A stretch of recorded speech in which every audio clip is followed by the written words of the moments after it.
चलो पूरा concentrate, new topic, chapter number 10। Topic का नाम है चैप्टर का नाम है फ्लूइड मैकेनिक्स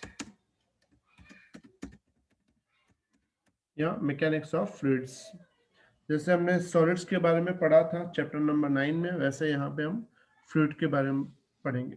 पहली बात तो ये फ्लूइड क्या होता है, किसी को पता है what is fluid? Sir, gas and liquid. Very good. A material which can flow. which can flow is known as fluids. Example, liquid and gases। ठीक है। फ्लूइड को स्टडी करने के लिए दो इंपॉर्टेंट टर्म्स होते हैं। पहला होता है प्रेशर। ठीक है। प्रेशर क्या होता है? The force acting per unit perpendicular area is known as pressure। और प्रेशर की फॉर्मूला होती है P is equal to simple में force upon area. Simple example जैसे कि एक ये एरिया है,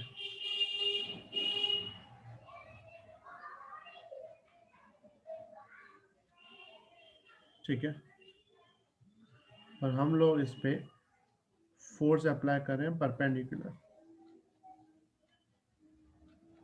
F, इसका एरिया है A, तो इसमें सिंपल हम लिखेंगे P is equal to force upon area, क्योंकि फोर्स और एरिया आपस में क्या है?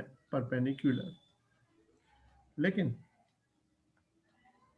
अगर ये जो एरिया है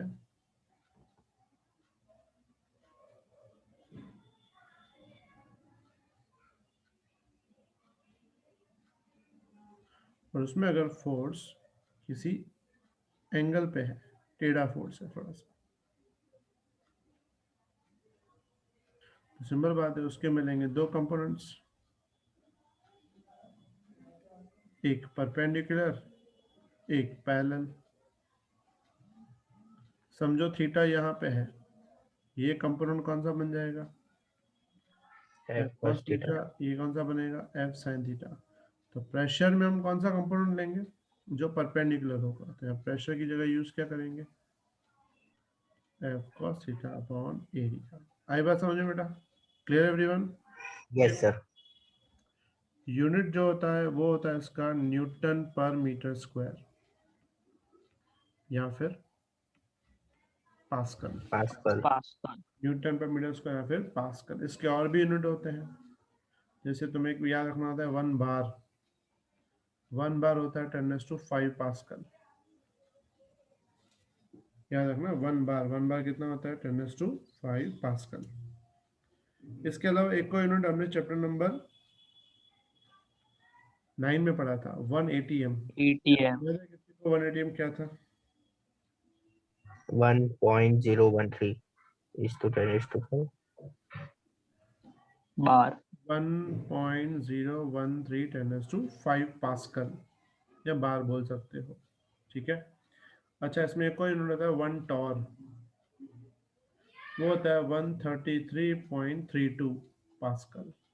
लेकिन इंडस्ट्रियल यूनिट है, तुम्हारे इसमें कोई काम का नहीं है। ठीक है, समझ में आई बेटा बात? Sir torr Yes sir. है। बेटा torr is unit 1 type of, एक साइंटिस्ट के नाम पे रखा गया है, जिसकी पास्कल में वैल्यू कितनी होती है? 133.32 पास्कल। Got it? लेकिन तुम्हें यस सर। एग्जाम में जो मतलब कि तुम्हारे इस चैप्टर में जो आएंगे वो नॉर्मली कौन से आएंगे? नॉर्मली एटीएम और पास्कल आता है। इसके अलावा एक और क्वांटिटी तुम्हें याद रखनी, it's called density.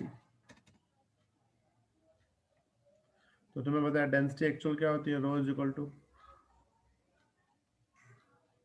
Mass upon volume, इसको लिखते हैं m/v।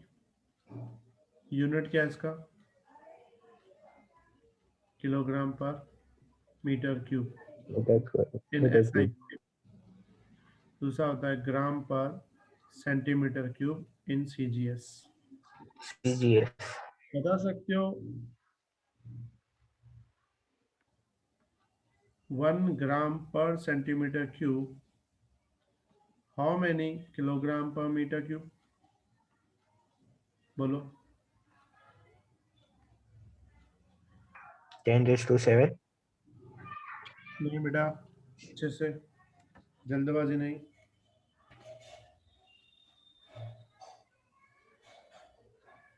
Sir 1000। Very good, it's 10⁻³ kilogram पर मीटर क्यूब। क्योंकि ग्राम को जब हम किलोग्राम में करते हैं तो 10⁻³ आता है। सेंटीमीटर को मीटर करते हैं तो 10⁻² आता है, लेकिन ऊपर क्यूब भी है।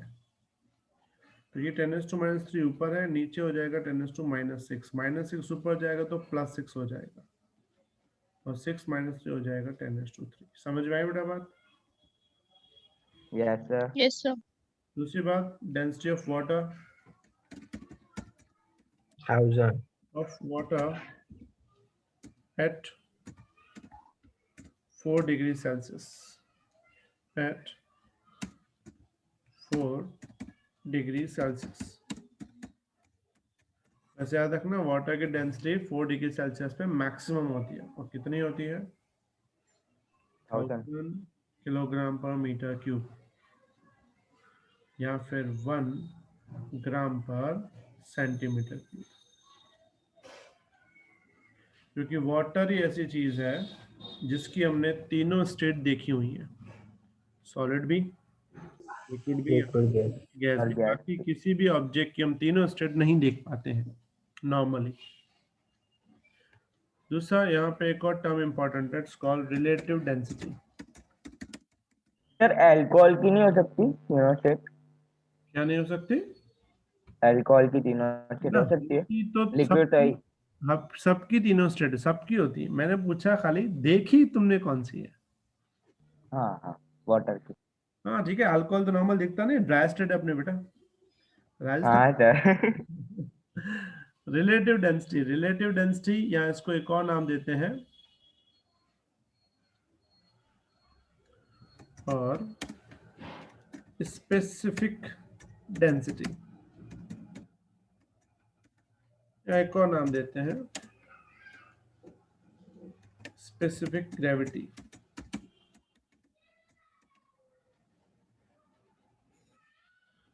इसका मीनिंग होता है कि किसी भी मटेरियल की, मैं उसको भी स्पेसिफिक डेंसिटी SD बोलता हूँ। SD का मतलब होता है density of material, density of material या लिक्विड। उसको अगर मैं डिवाइड करूं, density of water, density of water at 4 degree Celsius, तो उसको बोलते हैं स्पेसिफिक डेंसिटी या रिलेटिव डेंसिटी।